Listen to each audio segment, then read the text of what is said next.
아멘. 레위기 성경을 쭉 강해를 하다 보니까 이 본문은 좀 피하고 싶다 하는 내용이 있는데, 오늘 본문도 사실은 그렇습니다. 그러나 중요성을 따지면 굉장히 중요한 본문이기 때문에 또 담대하게 오늘 이 말씀을 여러분들과 같이 나누려고 합니다. 오늘은 성윤리 규례에 대한 말씀입니다. 여러분들이 잘 아시다시피 오늘날 이 세대를 성포화 시대다, 이런 표현을 씁니다. 또는 성해방 시대다. 여러분들이 관심이 없으면 그런 내용들을 잘 민감하게 여러분들이 캐치하지 못하고 그냥 지나칠 수 있는 거지만, 목회자인 저는 지금 우리가 살고 있는 이 시대의 그 현상을 매우 심각하게 보고 있습니다. 워낙 우리들이 문화의 옷을 입고 살아가다 보면 그 문화라는 것이 나도 모르게 거기에 이렇게 적응되는 거죠. 그래서 분명히 이상한 문화인데 전혀 이상하지 않게 자연스럽게 느껴지는 그런 문화들이 있습니다. 예를 들면 지금은 일부 일처제에 대한 이런 문화가 사실은 당연한 건데, 이게 상당히 냉소적인 그런 태도를 가지고 바라보는 사람들이 점점 많아지고 있습니다. 또 여러분들이 얼마나 깊이 관심을 갖고 있는지 모르지만, 이 낙태의 문제도 상당히 우리 사회, 전 세계적으로 이 문제도 매우 심각합니다.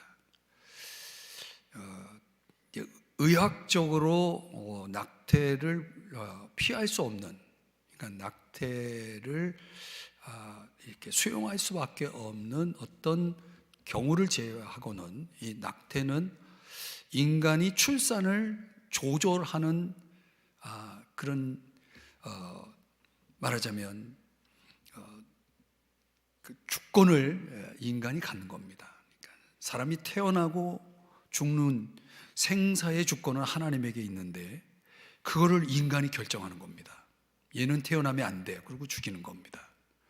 여러분, 우리가 생각해 볼 때는 어떤 불가피한 경우도 있습니다. 워낙 이 사회가 복잡하고 다양하기 때문에 그런 걸 제외하고는 우리 기독교는 절대적으로 낙태를 부정합니다. 거부합니다. 그런데 우리 그리스도인들 중에도 이 문화의 옷의 영향을 받아서 이걸 굉장히 당연하게 생각하고 자연스럽게 생각하고 이건 필요하다라고 생각하는 사람이 있어요. 근데 이제 그런 거는 잘못된 생각입니다.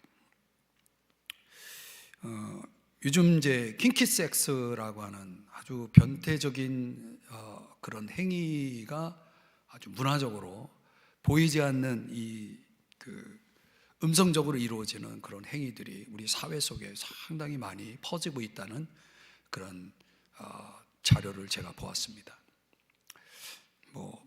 예를 들면 너무 많습니다, 이런 게.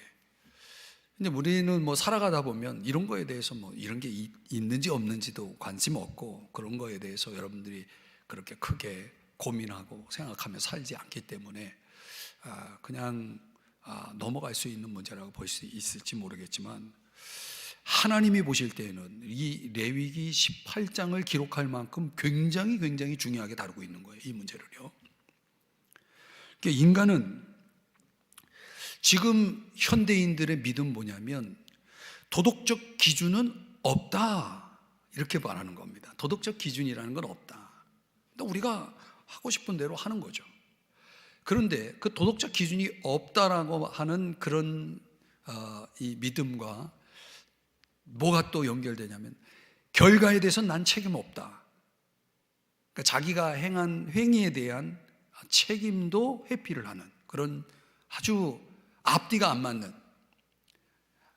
아무렇게나 해도 된다라고 하는 차원과 그 결과는 나에게 책임이 없다라고 하는 이 말도 안 되는 전후가 앞뒤가 맞지 않잖아요. 그런 이상한 사조가 지금 그런 그 아주 왜곡된 윤리 의식이 지금 우리 사회 속에 점점 퍼지고 있는데, 그게 제가 볼 땐 심각한 건 뭐냐면 우리의 다음 세대들이 그런 생각들을 가지고 있다는 거예요. 여러분의 자녀들이 그런 생각을 가지고 있다는 거예요. 그러니까 오히려 어떤 도덕적 시대를 살았던 기존의 이제 기성세대들과 지금 한참 자라고 있는 우리의 자녀들의 세대가 생각하는 것도 이 성윤리에 대한 사고방식이 완전히 달라요. 그러니까 어떻게 해야 될지 모르겠어요. 그러니까 우리가 하나님의 자녀가 되면 하나님의 백성다움의 삶이라는 것이 있어야 되거든요. 하나님 백성다움의 삶이 있어야 되는데, 그런 부분에 대해서 이제 오늘 본문이 이야기를 하는 거죠. 문화라고 하는 것도 마찬가지예요. 문화라는 것들은 선이냐 악이냐를 결정하기 전에 어떤 문화는 선에 속한 것이 있고 어떤 문화는 악에 속한 것이 있거든요. 그러니까 선과 악을 분명하게 구별해야 되는데, 모든 문화는 수용될 수 있다라고 하는 차원이 굉장히 무서운 거죠. 그 선한 문화 속에 악한 문화가 같이 껴 있어서 그런 것들이 하나의 문화라는 그런 이름으로 사람들에게 전파되고 있거든요. 그런 걸 여러분들이 분별을 해야 됩니다. 이건 절대로 수용할 수 없어 라고 하는 거. 제가 이게 녹화가 되고 바깥으로 사람들에게 제 설교가 안 나가면 제가 꼭 하고 싶은 얘기가 있었는데 제가 참으려고 그래요. 그럼 제가 신문에 나올 수도 있기 때문에 정말 심각한 문제를 우리가 가지고 있습니다. 어떻든 로마서 12장 2절 말씀에 보면은 너희는 이 세대를 뭐 하지 말라? 본받지 말라라고 말씀하고 있는 거거든요. 분명히 이 세대 속에 존재하는 어떤 문화는 우리가 절대로 따라해서는 안 되는 문화가 분명히 있다라고 하는 것을 아셔야 됩니다. 자, 그런 차원에서 저는 오늘 여러분들에게 성윤리 규례를 주신 하나님께서 세 가지 차원에서 우리에게 말씀하시는 걸 함께 묵상해 보려고 합니다. 첫 번째는 윤리에 대한 이 규례의 권위입니다. 권위. 성윤리의 권위를 누구에게 둘 것이냐라고 하는 거예요. 두 번째, 그 성윤리에 대한 기준이 있다는 겁니다. 그 기준에 따른 경고. 그리고 세 번째는 이제 그 성윤리에 대한 우리의 선택에 대한 결과와 그리고 대안, 이런 차원에서 세 가지 차원에서 좀 살펴보려고 하는데요.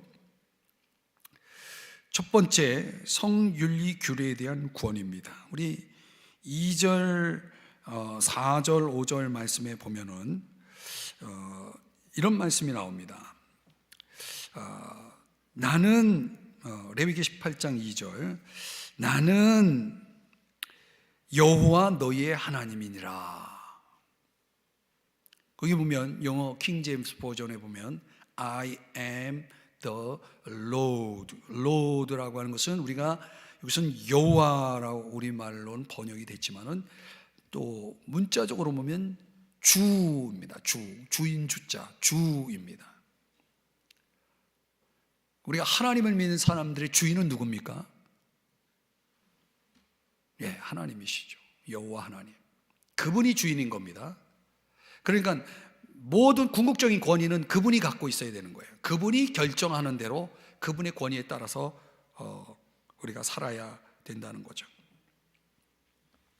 근데 그분이 뭘 원하느냐면, 그분이 우리에게 어떤 권위적 규례를 주셨냐면은 18장 3절 말씀에 다 같이 한번 이 말씀, 중요한 말씀이니까 여러분들이 레위기에서 중요한 두 구절이 있는데 그 중에 하나가 이겁니다. 18장 3절을 다 같이 읽겠습니다. 시작. 너희는 너희가 거주하던 애굽 땅의 풍속을 따르지 말며 내가 너희를 인도할 가나안 땅의 풍속과 규례도 행하지 말고. 여기 두 가지 풍속을 얘기하고 있습니다. 우리가 본받지도 말고 따르지도 말고 행하지도 말아야 될 두 가지 풍속이 있는데, 애굽 땅의 풍속, 그리고 가나안 땅의 풍속, 그 풍속과 규례도 거기 붙어 있어요. 애굽 땅의 풍속은 한마디로 말하면 우상 숭배입니다. 가나안 땅의 풍속은 한마디로 말하면 성적 타락입니다. 도덕적인 이 문란, 도덕적인 타락의 풍속이 어디에 있냐면 가나안 땅에 있는 겁니다. 이미 애굽 땅에서 430년 동안 지나온 그 풍속, 그 430년 동안 몸에 익혀 있는 그 풍속이 있잖아요. 그 우상 숭배라는 풍속에 쩌들어 있는 이스라엘 백성이 그거를 떼버려야 됩니다. 더 이상 이제 우상 숭배는 하면 안 됩니다. 우리는 하나님만 섬겨야 됩니다. 그러니까 우상 숭배는 안 됩니다. 그런데 앞으로 가나안 땅에 들어가게 될 이스라엘 백성들에게 뭐가 기다리고 있냐면 가나안 땅의 풍속이 기다리고 있는 거예요. 그 가나안 땅의 풍속을 한마디로 요약하면 도덕적 문란입니다. 도덕적 기준이 없는 거예요. 그들 모두가 하고 싶은 대로 다 하는 거예요. 그 얼마나 위험한 문화입니까? 우상 숭배는 우상 숭배대로, 도덕적 문란은 도덕적 문란대로, 이 샌드위치로 지금 양쪽에 둘러싸여 있는 겁니다. 이걸 하지 말라는 겁니다. 그러니까 하나님이 걱정하는 건 뭐냐면 너희들이 가나안 땅에 들어가면 거긴 약속의 땅이지 않냐, 젖과 꿀이 흐르는 땅이 아니냐. 그 약속의 땅에 들어갔을 때 너희들은 절대로 그 가나안 원주민들이 행하는 풍속을 따르면 안 된다 라고 하는 거예요. 이 말은 무슨 얘기냐면, 달리 얘기하면 새로운 문화를 만들어야 된다. 너희들은 새로운 문화를 만들어서 그 가나안 땅, 약속의 땅에서 살아야 된다, 이런 얘기예요. 그 새로운 문화라고 하는 것은 뭐냐면 말라기 2장 15절에서 말씀하고 있는 건데, 말라기 2장 15절, 경건한 자손을 얻고자 함이라. 경건한 자손을 만들어내는 문화를 만들어야 되는 거예요. 나만 아니라 내 자녀들이 경건한 자녀들이 되도록 경건한 자녀를 만들어가는 문화를 만들어야 된다는 거예요. 근데 여러분, 지금 우리 사회가 지금 만들어 놓은 문화, 그리고 지금 계속 생산해내고 있는 문화는 경건한 자손을 얻을 수 없는 문화입니다. 점점 아이들에게 무신론자들이 점점 많아지고 있죠. 우리 자녀들이 무신론자들이 거의 태반입니다. 그 아이들은 창조론이 아니라 진화론에 입각해서 그 사고구조가 진화론적 사고를 가지고 있는 거예요. 신이 어디 있냐는 거예요. 아무리 설명해줘도 못 알아들어요. 그러니까 하나님을 아는 세대인 저와 여러분에게는 가슴 터질 지금 상황이에요. 하나님은 경건한 자손을 얻기를 원하는 거예요. 그러니까 경건한 자손은 어떻게 나옵니까? 경건한 부모에게서 나오는 거예요. 경건한 부모가 없는데 경건한 자손이 나올 수가 있나요? 물론 어쩌다가 나올 수도 있을지 모르겠어요. 그러나 거의 불가능해요. 그래서 하나님은 뭘 중요시하냐면 결혼을 중요시하는 겁니다. 그래서 결혼이 중요한 거예요. 이 세상이 경건한 자손을 만들어내는 문화가 아니었기 때문에 우리는 그 문화와 싸워야 되고, 또 경건한 자손을 얻는 문화를 창조해내는 두 가지 과제가 주어져 있는 거예요. 거부하고 창조해내는 두 가지 과제가 주어져 있는 거죠. 그건 굉장히 어려운 거예요.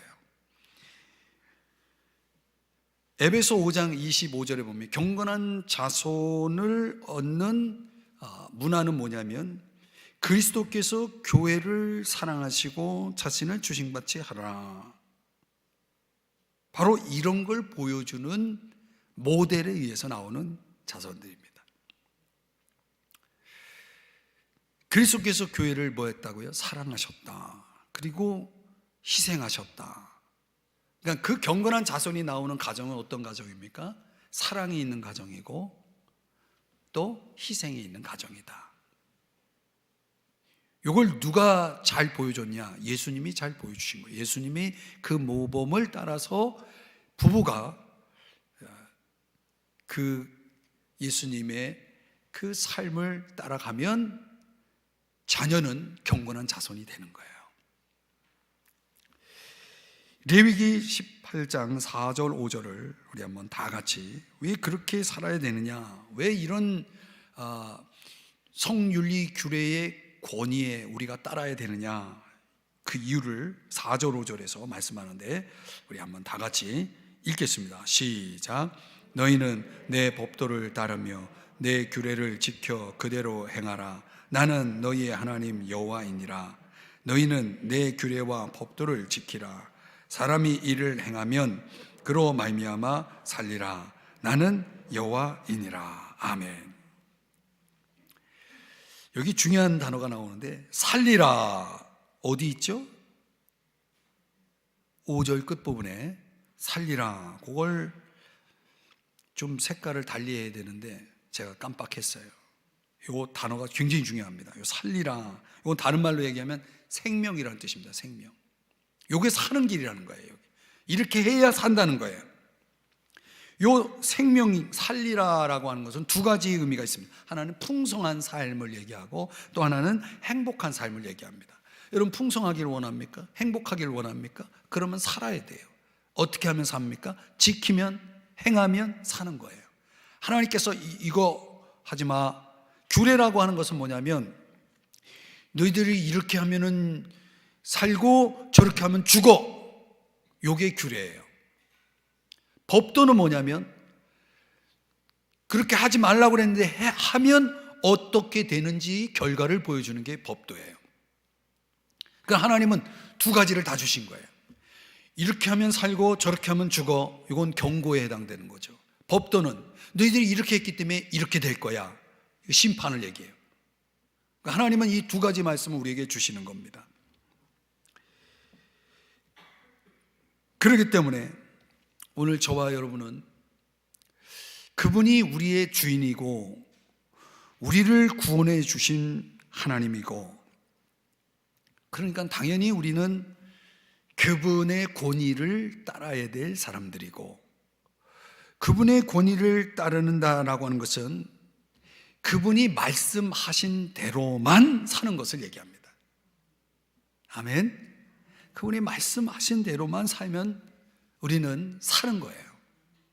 근데 자꾸 말씀대로 살기보다는 말씀을 벗어나고 싶어하는 그런 유혹에 우리가 자꾸 노출된단 말이죠.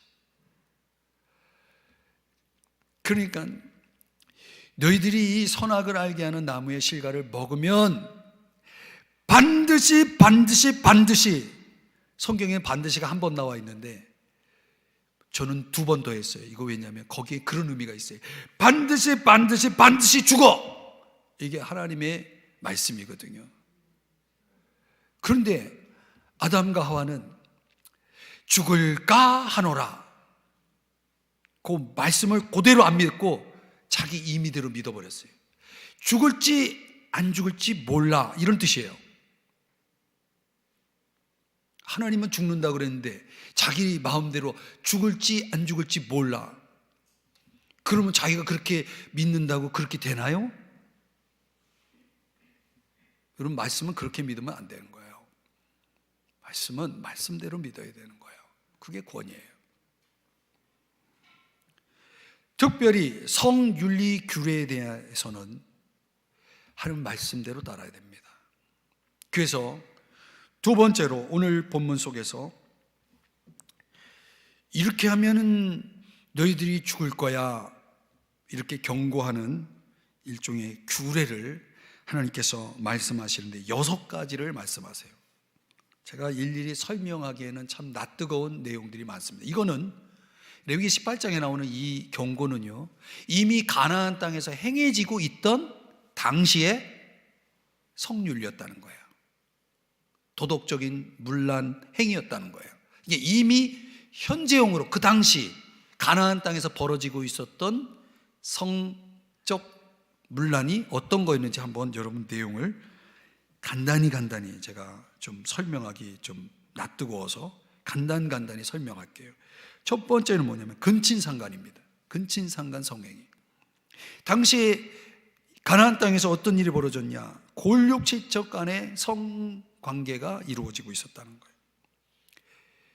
아들이 엄마랑 성행위를 하는 거예요. 여러분 있을 수 있습니까, 여러분? 그것부터 시작해요. 7절, 12절 고모, 14절 백모, 숙모, 삼촌의 아내 아닙니까? 8절 계모, 13절 이모, 9절 누이, 의분 누이, 11절 이복 누이, 16절 형수 제수, 17절 의붓딸, 15절 며느리, 10절 손녀, 외손녀, 17절 의붓손녀. 지금 제가 뭘 여러분에게 간단하게 소개했냐면 이게 다 그들이 도덕적인 분란 속에서 행하고 있던 이런 이시였다는 거예요. 참 수도 없는 얘기입니다.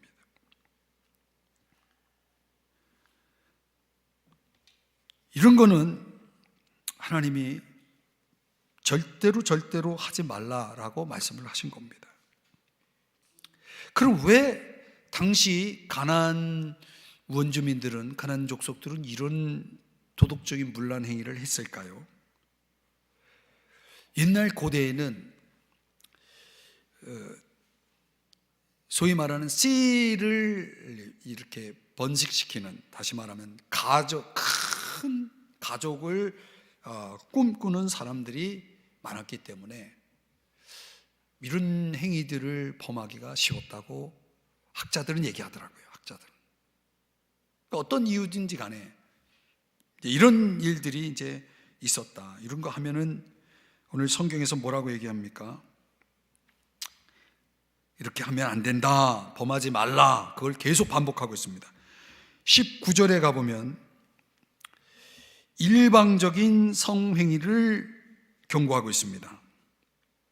이거는 남성들에게 주어진 규례인데요, 여성들이 월경을 할 때에는 하나님이 주신 성의 즐거움을 누리기 가장 어려운 때이기 때문에 그런 거 하지 마라 하면서 경고를 준 겁니다. 이걸 철저히 지키는 민족이 유대인들입니다. 그래서 여성들이 자궁암에 걸리지 않는다는 거예요. 거의 가장 적은 민족이 유대인이라고 말하죠. 세 번째 경고는 뭐냐면 20절에 보니까 간음을 경고하고 있습니다. 간음. 다른 사람의 남편과 다른 사람의 아내와의 성행위를 얘기하죠. 이런 거 하면 안 된다, 범하지 말라, 더럽히지 말라, 20절에 그렇게 말씀하고 있고요. 또 21절에는 자녀들에 대한 성적 학대를 경고하고 있습니다. 이 말씀은 조금 설명이 필요하니까 같이 읽어보겠습니다. 시작. 너는 결단코 자녀를 몰렉에게 주어 불로 통과하게 함으로 네 하나님의 이름을 욕되게 하지 말라. 나는 여호와이니라. 이 몰렉이라는 단어가 나오죠. 이 몰렉이 우상신입니다. 이 우상신에게 자녀를 제물로 바치는 겁니다. 그 목적이 뭐냐면 나의 성공, 나의 부, 나의 건강을 얻기 위해서 이런 행위를 했다는 거예요. 그럼 오늘날로 말하면 자녀들을 나의 영광의 도구로 얼마든지 생각할 수 있겠죠. 그래서 아이들을 공부의 신에다 바치고 또 이런저런 신에다가 바칩니다. 자녀를 바쳐서 거기에다가 그냥 올인을 하게 만드는 거죠. 그런데 여러분, 이런 거를 학대라고 말하면서 이런 거 하지 말라라고 얘기하고 있어요. 일종의 그것도 학대입니다. 자녀들을 학대하는 거죠. 우리가 자녀를 키우면서 저도 이런 부분에 있어서 참 부끄러운 아버지의 모습이었지만은 어떻게 보면 우리가 바라는 자녀에 대한 기대, 그리고 그 목표를 향해서 우리 부모가 자녀들에게 어떤 삶을 강요해 올 수 있는 거죠. 너 이거 해라, 저거 해라. 그러면서 자녀들을 계속 몰래에게 바치듯 바치는 겁니다.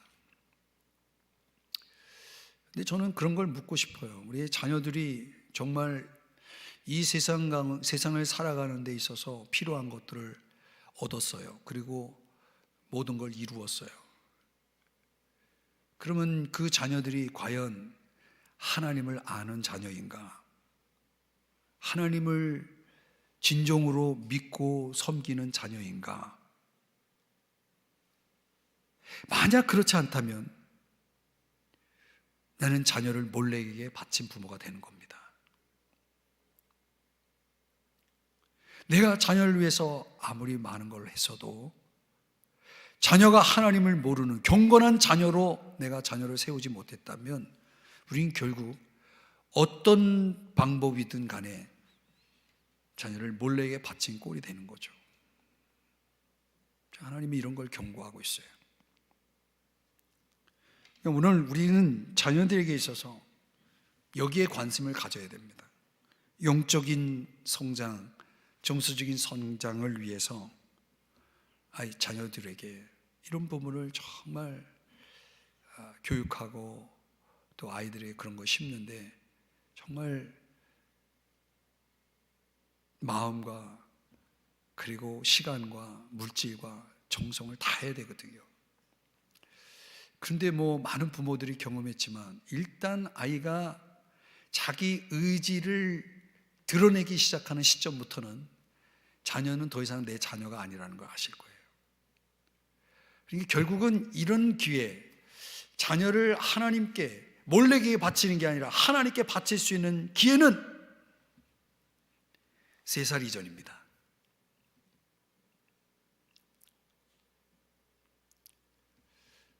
자녀를 온전히 바쳐서 그 자녀가 하나님의 사람으로 만들 수 있는, 부모가 전적으로 그걸 감당할 수 있는 때는 3살 때까지입니다. 우리가 그 기회를 다 지나쳤다면 이제 한 번 더 기회가 온다고 그러죠. 그때가 언제일까요? 우리가 사춘기라는 때가 있잖아요. 사춘기. 그 사춘기가 어떻게 보면 우리에겐 기회입니다.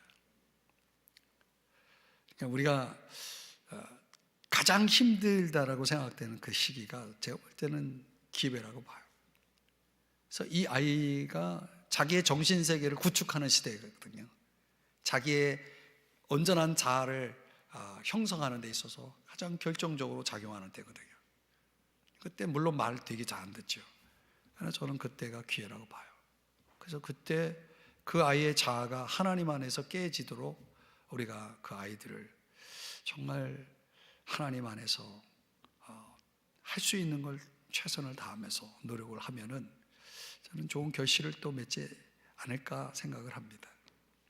아무튼 이 부분은 또 할 말이 너무 많고 우리가 이런 거에 대한 몰래에게 바치는 거에 대한 경고를 21절에서 봤고요. 그 다음에 이제 22절입니다. 22절은 동성애에 대한 경고입니다. 여러분들이 잘 알다시피 우리 사회는 동성애에 대해서 굉장히 호의적입니다. 그리고 S로 시작되는 우리나라에서 최고의 엘리트들이 들어가는 학교에서 여기에 대한 옹호적인 그런 발표를 해가지고 지금 기독교계에서 난리가 났습니다. 그리고 서울대 얘기를 해버렸네 갑자기. S대에 관련된 기독교인들이 들고 일어났는데, 여러분 사람은 사람으로서 존중되어야 합니다. 그러나 사람을 존중하는 것과 죄를 인정하는 것은 다른 차원입니다. 동성애는 죄입니다. 동성애자는 사람으로서 존중되고 사랑을 받아야 됩니다. 그걸 구별해야 되는 거예요. 이제 자유주의적인 교단에서는 동성애자 목사들이 이렇게 그 과정을 거쳐서 목사들이 등장하고 나타나 그래서 목회를 합니다. 동성애자 목회자가 있습니다. 뭐 동성애자들이 다 거기로 가겠죠. 여러분, 우리가 이런 것들을 그냥 뭐 나랑 상관없다 이렇게 생각하고 이제 넘어가지만은 요즘 아이들이 그렇게 많이 보는 웹 만화나 웹툰, 웹소설 이런 것들 여러분들이 그런 거 있다는 거 아시죠? 별로 관심 없어요? 여러분 그런 게요 얼마나 심각한지 여러분 모르시죠? 거의 이것과 관련된 겁니다. 정말 보통 심각한 게 아닙니다. 요즘은 뭐 TV에서도 아주 노골적으로 이런 부분에 대해서 그렇게 뭐 그냥 막 내놓고 있잖아요. 이제 이게 이제 문화입니다. 문화라는 건 참 무서운 거예요. 사람들이 자꾸 보면 자연스러워지는 거죠. 이상하지 않은 거죠. 그러면 그게 이상하지 않은 거하고 그게 해도 되는 것 쪽으로 흘러가면 이게 심각한 거예요. 그러니까 여러분들이 기도를 많이 하셔야 됩니다. 우리는 그런 거에 대한 분별을 할지 모르지만은 우리의 자녀들은 그런 거에 대한 생각이 없습니다. 이게 문제죠. 이게 문제죠. 로마서 1장 27절에서는 그들에게 있어서 상당한 보응을 그들 자신이 받았다 이렇게 말씀하고 있습니다. 우리가 잘 아는 에이즈와 같은 그런 것도 상당수는 이런 행위의 결과라고 봐야죠. 하나님의 경고를 아주 진중히 받아야 됩니다.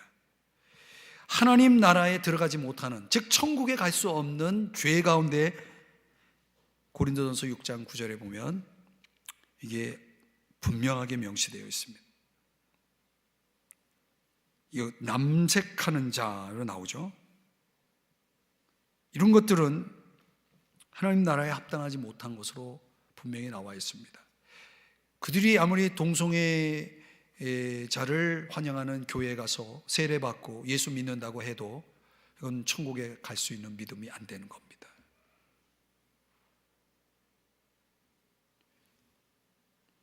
여러분들이 이런 것들을 좀 심각하게 받아들였으면 좋겠어요.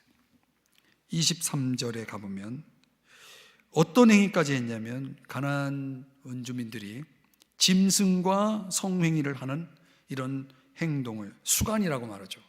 수간을 경고하고 있습니다. 애굽 여자들은 수염소와 로마 사람들은 개 도그하고도 이렇게 성행위를 하는 것으로 알고 있습니다. 개와 더불어 성행위를 하는 거예요. 그러면 뭐가 되는 겁니까? 개 같은 사람이 되는 거죠. 정말 있어서는 안 될 일들을 그 원주민들이 했다는 거예요. 그러니까 그런 것들을 하나님은 일일이 다 언급을 하는 거예요. 지금 우리들은 상상도 못할 일들인데 그걸 하나님이 그 당시에 이스라엘 백성들이 경고하고 있다는 거예요. 근데 오늘날 사실 이런 게 없습니까? 우리가 몰라서 그렇지 얼마나 많을까요? 그래서 이제 하나님께서는 이런 규례를 주면서 법도를 주는 겁니다. 너희들 이렇게 되면 결과가 어떻게 되는지 봐라. 18장 29절 규례의 결과입니다. 위반 결과죠. 29절 다 같이 읽겠습니다. 시작. 이 가증한 모든 일을 행하는 자는 그 백성 중에서 끊어지리라. 끊어진다는 건 뭡니까? 이거는 하나님께서 그들을 심판하시겠다는 거예요. 신약 성경에 와서 로마서 1장 18절 말씀해 보면 하나님의 진노가 그들 가운데 임한다라고 말씀하고 있고, 그 하나님의 진노는 현재적인 진노와 미래적인 진노로 나눠지는데, 현재적인 진노는 로마서 1장 24절에 보면 마음의 정욕대로 더러움에 내버려 두사, 그냥 그렇게 살게 내버려 둔다는 거예요. 이게 하나님이 얼마나 엄격한 심판인지를 아셔야 됩니다. 하나님 내버려 둔다는 것은 점점 그 인생이 망가지고 그 인생이 무너지는 거예요. 그 인생만 아니라 그 가정도 무너지고 그와 관련된 모든 것들이 다 파괴되고 무너지는 거죠. 그 무너지는 거 그대로 내버려 두겠다는 거예요. 인간의 욕망을 하나님도 경고했는데도 불구하고 만약 그 결과로 나간다 그러면 거기에 대해서 하나님도 손을 놓는 거예요. 근데 이 내버려 둔다는 이 사실은 어떤 면에서 보면 그 사람에겐 또 기회예요. 왜냐하면 그가 뉘우친다면, 그래서 회개하고 돌이킨다면, 하나님 앞에 돌아온다면 그는 다시 새로운 삶을 살 수 있는 길을 하나님이 주신다는 그런 차원에서의 내버려 둠이죠. 자, 그래서 우리에게 이제 오늘 이 결론적인 차원에서 대안을 좀 생각해 봐야 되겠습니다. 대안.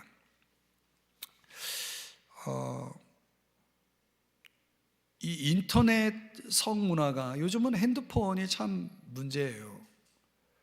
요즘은 초등학생도 핸드폰을 다 갖고 놀잖아요.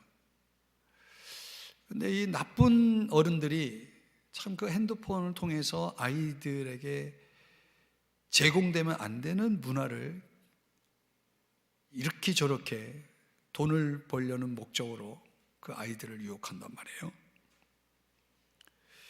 그래서 부모와 자녀 간에 핸드폰 쟁탈전이 벌어지는 거예요. 아무리 뺏고 뭐 규칙을 정하고 벌을 주고 소용없어요. 24시간 감시할 수가 없어요. 그래서 이미 노출되어 있기 때문에 어떤 방법으로든 여러분의 자녀들의 핸드폰을 뺏어도 그 아이들은 친구 핸드폰으로 볼 거 다 봅니다.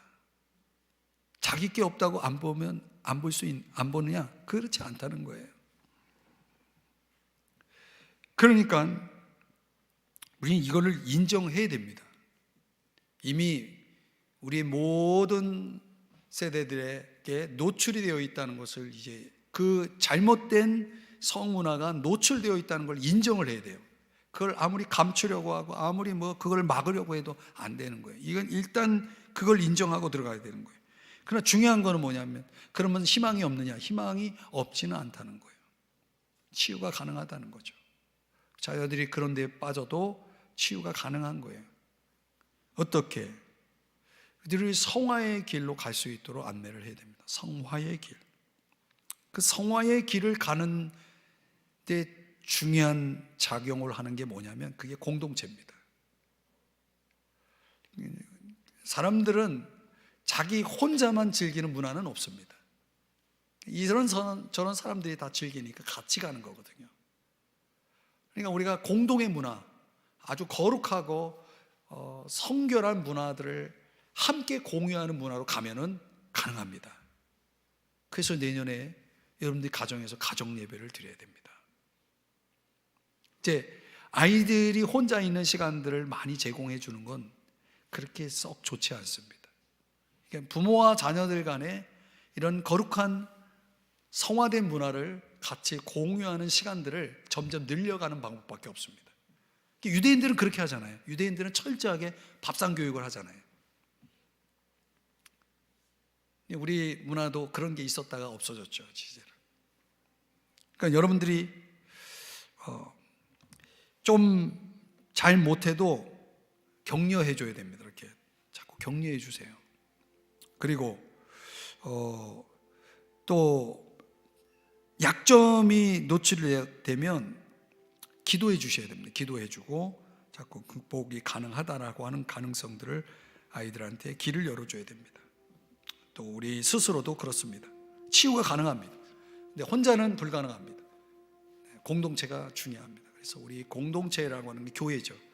교회의 어떤 거룩한 문화들을 자꾸 교회 안에서만 아니라 교회 밖으로 자꾸 문화를 흘려 내보내는 것이 중요합니다.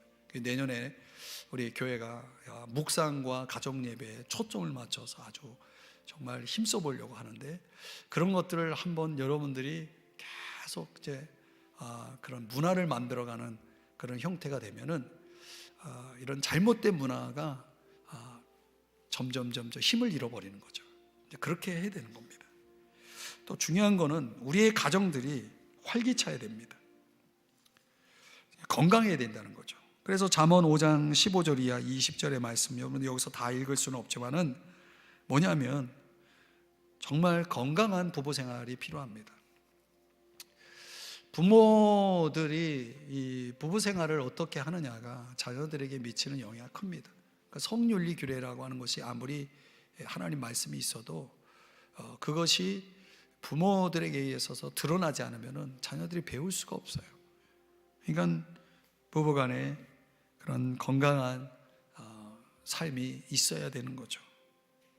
그래서 부부가 서로의 성을 존중하고 또 함께 하나님 안에서 그 성을 즐기고 또 함께 부부간에 더 깊은 사랑과 격려와 또 교제가 그런 것들이 잘 이루어지면서 우리가 경건한 부부 생활이 이루어지면은 경건한 자손이 나오는 거죠. 그렇게 가능합니다. 여러분들에게 지금 이런 대안들이 대안처럼 들려지는지는 모르겠지만은 지금 그래도 의식이 있는 그리스도인들이 어떻게 해보려고 이 전쟁에서 좀 한번 이겨보려고 몸부림을 치는 가운데 그들이 시도하는 방법들을 제가 제시해 드리는 거예요. 그들이 시도하고 있는 방법들이에요. 이 전쟁에서 이 거룩한 전쟁에서 이겨보려고 몸부림을 치는 그리스도인들이 있거든요. 그들이 시도하고 있는 방법들을 여러분에게 제시하는 겁니다. 그럼 우리는 어떻든 결론적으로 레위기 18장 2절에서 말씀하는 것처럼 우리의 주인은 하나님이시죠. 우리의 주인은 하나님이시고 우리에게 있어서 궁극적 권위는 그분이에요. 그분이 말씀하시는데 우리가 따라가야 돼요. 문화를 따라가는 게 아니라 우리는 말씀을 따라가는 사람이 되어야 됩니다. 물론 그 문화와 말씀이 일치된다면 좋겠지만은 만약에 문화와 말씀이 다르다면은 우리는 당연히 궁극적 권위인 우리 주님의 말씀을 따라가야 되는 것이 맞습니다. 아멘. 여러분들 그런 사람이 돼야 여러분의 자녀가 살아요. 그리고 18장 30절에 그런 말씀을 하는 거 아닙니까? 스스로 더럽히지 말라고 말하고 있어요. 내가 나를 지키지 않는데 우리가 가정을 지킬 수 있습니까? 자녀를 지킬 수 있습니까? 교회를 지킬 수 있습니까? 우리 사회를 지킬 수 있습니까? 없죠. 내가 스스로를 더럽히지 않도록 나를 지켜나가는 것이 중요한 거예요. 그 나를 지키는 가장 적극적인 방법이 뭐냐? 내가 어떻게 하면 죄를 짓지 않느냐 이런 문제가 아니라 내가 어떻게 하면 주님을 닮아갈 것이냐, 내가 어떻게 하면 주님의 말씀에 순종할 것이냐, 이런 적극적인 태도가, 자세가 중요한 거죠. 그래서 스스로 더럽히지 말라라고 하는 것은 어떤 차원에선 우리가 우리의 궁극적인 모델이신 예수 그리스도를 따라서 그분을 닮아가고 그분을 따라서 순종하며 살아간다는 것에 대한 강조라고 봅니다. 그래서 오늘 말씀을 다시 한번 요약하면 두 가지죠. 하나는 우리의 참 주인이신 예수 그리스도 앞에 우리를 죄에서 자유케 하신 그분의 그 구원의 은총에 대한 날마다의 감사, 그 뜨거운 감사가 저와 여러분의 가슴 속에 계속 있어야, 살아 있어야 됩니다. 그 감사가 여러분을 거룩하게 만들 겁니다. 또 중요한 거는 우리가 적극적으로는 자꾸 주님을 닮아가려고 노력을 해야 됩니다.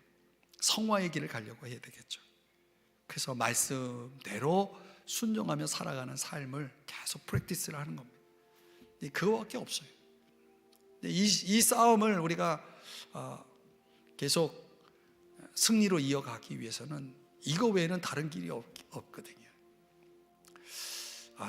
저는 이제 이 레위기 18장 말씀을 준비하면서 좀 얼마나 마음이 무거운지 모르겠어요. 이게 어디 한두 사람이 해가지고 될 일이 아니거든요. 그 잘못된 문화들을 대적하는 거룩한 문화가 크게 그 무브먼트가 일어나야 되거든요. 근데 그러기에는 우리 그리스도인들이 너무너무 각계 전투를 하고 있고 너무너무 나약해 있어요. 그러니까 세상 문화에 대해서 더 이상 싸울 마음이 없어요. 그냥 대충 타협하면서 가는 거죠. 그러면 게임은 끝난 겁니다. 그러니까 주님 빨리 오셔야 돼요. 주님 빨리 오셔서 이 세상을 심판하고 정말 좁은 길을 가는 그들을 하나님 빨리 건져내 주시는 방법밖에 없어요. 그러니까 노아 방주가 나온 거 아니겠습니까? 하나님 노아 가족 지키려고 해도 겨우 8명밖에 하나님은 못 건졌어요. 이게 이제 무서운 겁니다.